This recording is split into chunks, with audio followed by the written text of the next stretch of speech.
Welcome to Pondering Passages. I am Kurt Austin. It is so good to see you. So glad that you could be with us today.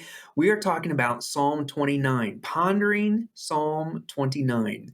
Come back after this beautiful musical interlude and join us for that conversation. You won't want to miss it.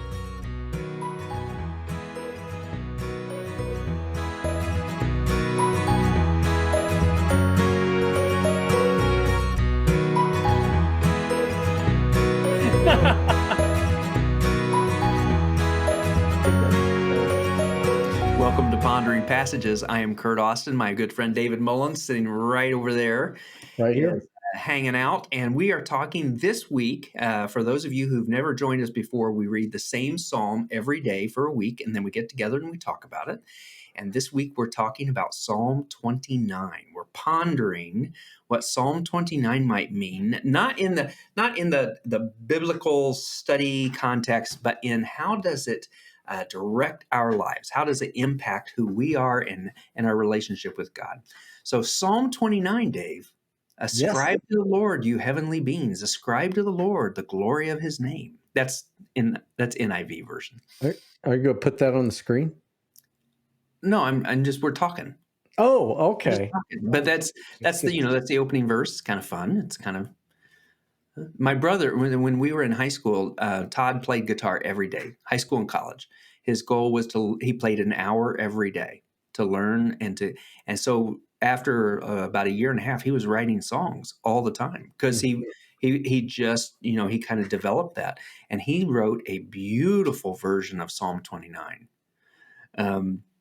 I wish I could play it. I can't play it, but it was a great version of Psalm 29. Ascribe to the Lord, O heavenly beings. Just beautiful. So what do you think? Did you have a fun time reading it this week? I did. Was it troubling to you at all, the voice of the Lord, kind of just screwing up with creation? I wouldn't say that. Was it comforting to you at all? The power of God's voice, just stripping the forest bare. Well, I'm just waiting for you to put it on the screen so we can talk about it. All right. Fine, we can do that. So Psalm 29. Oh, we can. Look at that. Yeah, we can. Psalm 29, verses 1 and 2. This is the New Living Translation. Honor the Lord, you heavenly beings. Honor the Lord for his glory and strength.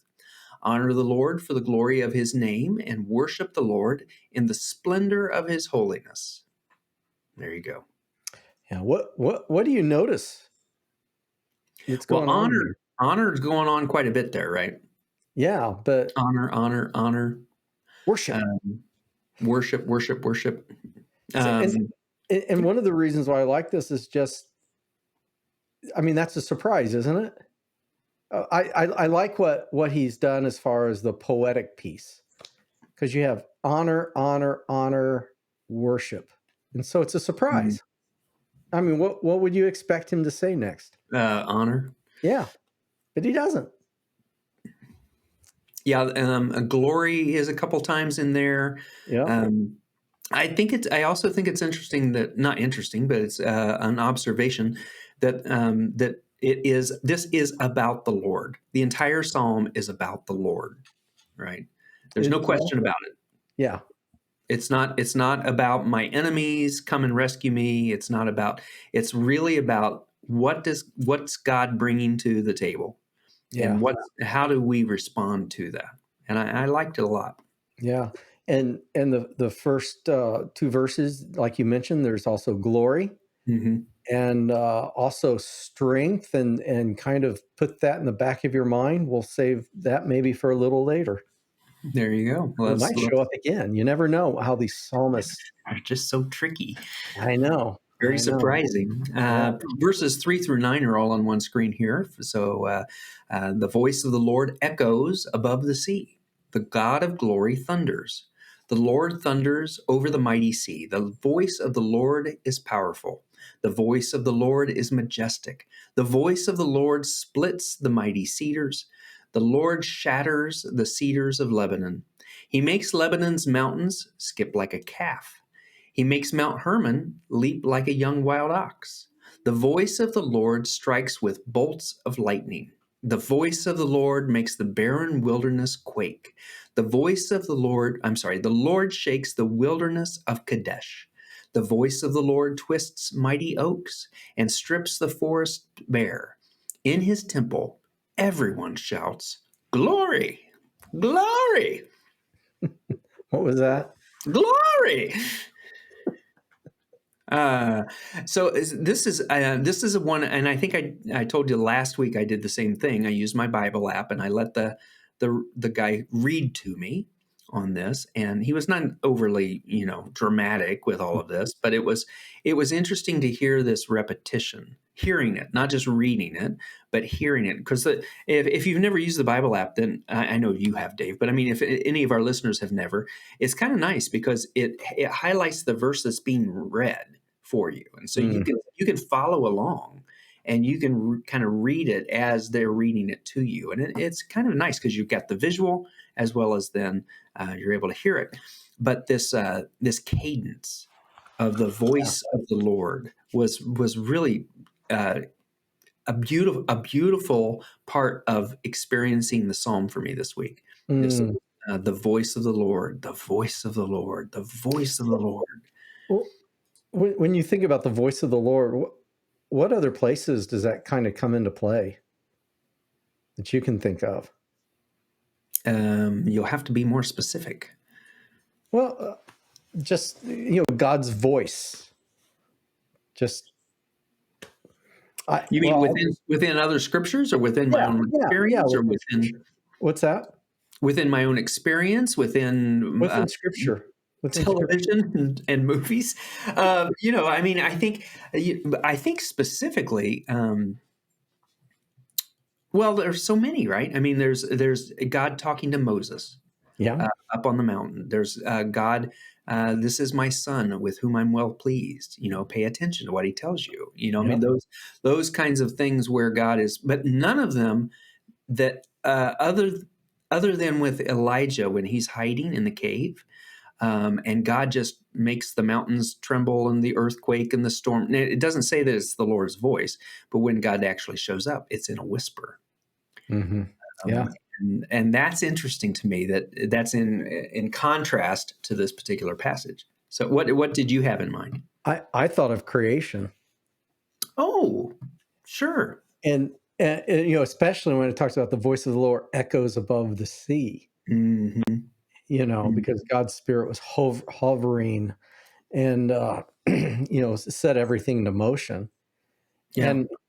And I also ran across someone talking about the Hebrew for the voice of the Lord, and apparently, uh, I took a little bit of Hebrew in college, but it was modern Hebrew. I didn't know that's what I was signing up for. I thought I was signing up for biblical Hebrew. I sat beside a little Hebrew in college. I think that's offensive, isn't it? I don't think so. Anyway, I don't know. Anyway, one of the things I learned was that my name could also mean pot or uncle, because they don't necessarily put vowels in, and so just I you find that humorous, I guess. I do. Folks, you'll never know what you're going to hear when you join Pondering No, Psalms. you don't.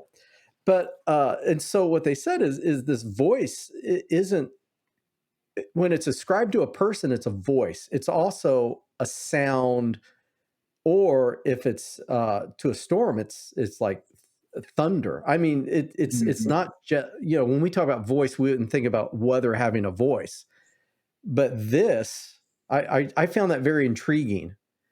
The voice of the Lord, because it's talking about splitting the mighty cedars. It's really talking about this storm. Bolts of lightning, wilderness quaking, uh, twists the mighty oaks and strips Right. the Yeah. forest bare. Yeah. I was thinking about this Okay. because I was thinking about creation, and you kind of talked about it at the intro, is kind of more destruction. Yeah. And I thought of the Bill Cosby quote when he was talking to his son. He goes, I brought you into the world. I can take you out. So, Well, God created it, and apparently his voice can undo everything that has been done. So, I think too, in that day and age, right there, the people worshipped creation, not the creator. Um, the other, right, it's excellent. Yeah, excellent. Because, the other nations worship the right. creation, and they had gods over all these different parts of creation. And this is basically saying, God will take it all out. And it's interesting that we're not too much different than that nowadays. In that we may not name the giant sequoia as a god, or the oak trees, or but we worship them. People go, well, all I need to do is walk in nature to really experience God. Al- Well, although although we had a small group last week, and we're looking at the first parts of Genesis, and all we did was read through Genesis chapter 1, and we were talking about Genesis chapter 1, and one of the things that came through was how gracious God was of creating everything for human existence. oh yeah, no doubt. And the comment was made, well, gosh, what's surprising me is a lot of environmentalists don't even, confess to believe in God. But Mm. yet, reading through this, we should be the ones that should be more environmentalists, because it there's only after each day of creation, it says, and God saw that it was good, except for one day. There's one day.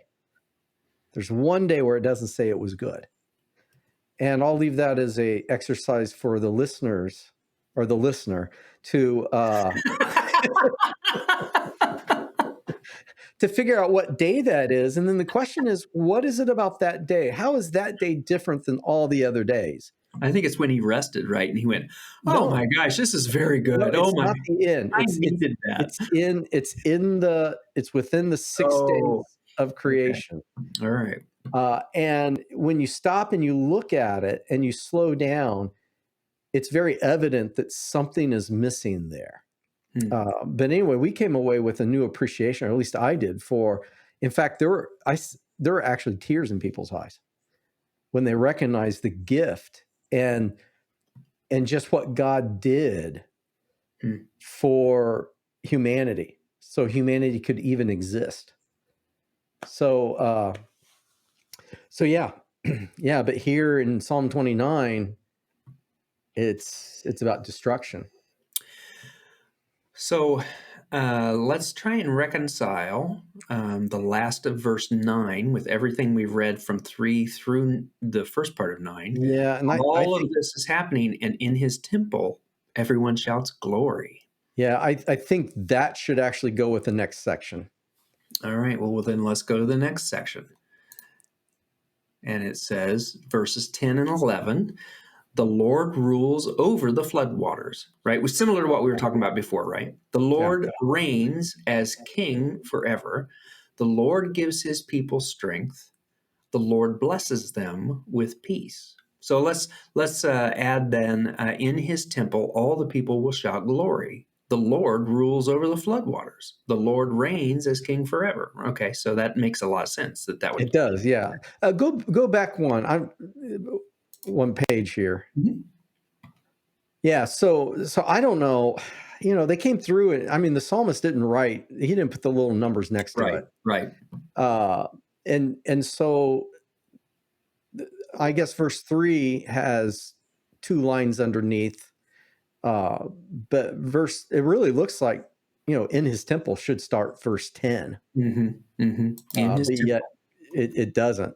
And I think it's because then it talks about the Lord rules, and then and the Lord reigns instead of glory. But anyway, So my biggest stumbling block with the passage all week was not so much the power of God, right? That was a declaration of God's power through the whole thing, and I it was and I was singing my brother's song the entire time, so it was lovely. Probably one of the best things that he wrote in all of that time. It should have been recorded. It probably could have been sent to Keith Green or um, somebody.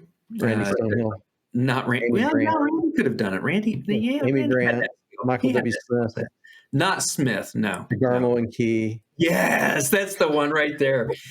But verse 11, the Lord gives his people strength, Yeah. which we've heard about God's strength. Yep. The Lord blesses them with peace. This has been anything but a peaceful psalm.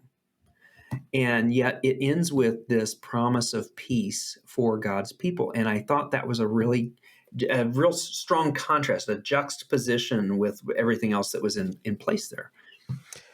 Well, I look at this, and as you alluded to, it starts out with ascribing to Lord these things, and then it ends with the Lord giving these things to His people. And I think where the peace comes from is knowing that the Lord rules over the waters and reigns as King forever. And not only that, He gives His people strength. So, I mean, I don't want someone to give me strength who isn't strong. Mm-hmm. You wouldn't be getting a lot, but you want someone that's strong to give you, their strength. So, The so Lord, yeah, I mean, the formative thing is, what strength does God want to give to me, or what strength do I need for these days?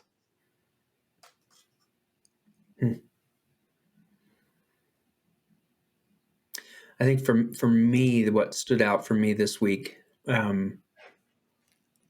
was the desire to ascribe to the Lord, um, to all in His temple, all people shout glory. That Mm, verse, that line right there was really instructive in the way I should be worshiping God. yeah, It's not a call to enthusiasm. right. It's a call to recognition. And and there's a parallel going on here. The temple where people are shouting glory is here on Mhm, earth, but at the mhm. beginning, they're looking at this heavenly temple because of the heavenly Yeah, beings. yeah. And so there is to be this almost like transport Yeah, uh, between the two. So yeah, so there's a lot of ways you can take this. There's a lot of different places you can go with it. So I like.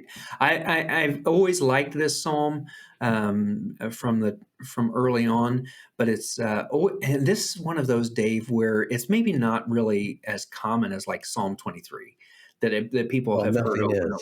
Yeah, yeah, nothing can live up to that reputation, but it's one that when you come back to it, when I came back to it this week and we were reading it, it was like that's a beautiful piece of music, a beautiful piece of writing, and a Yeah.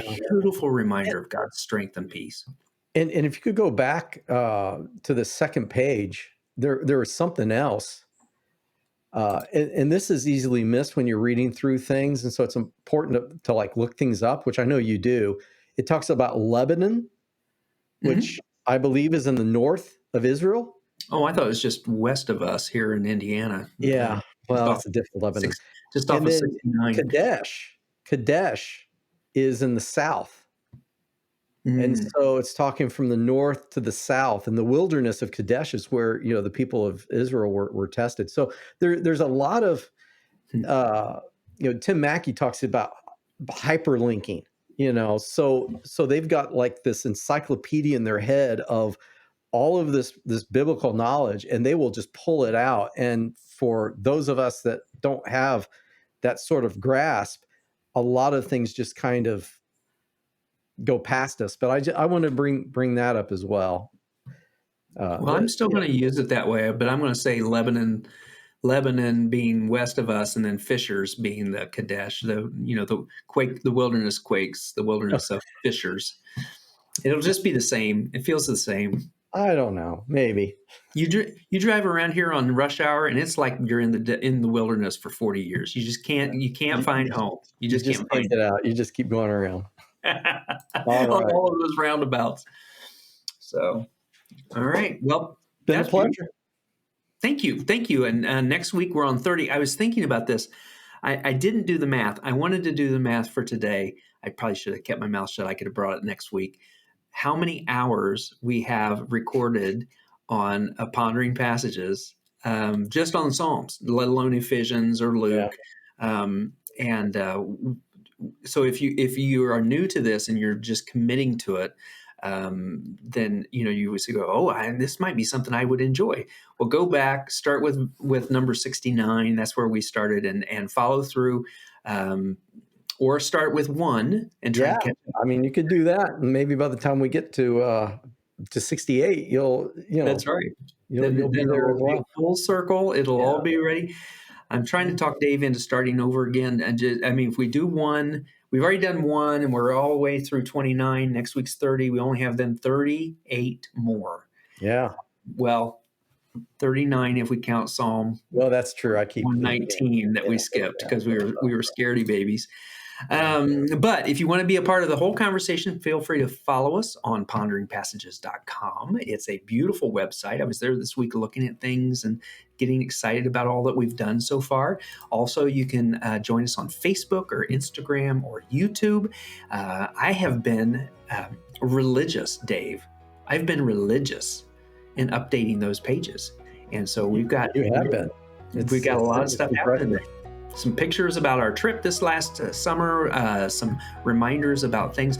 The other thing I'm going to start dropping in there are, based on my memory of my brother's song, there's several people out there making music using the Psalms as their kind of their keystone where they start.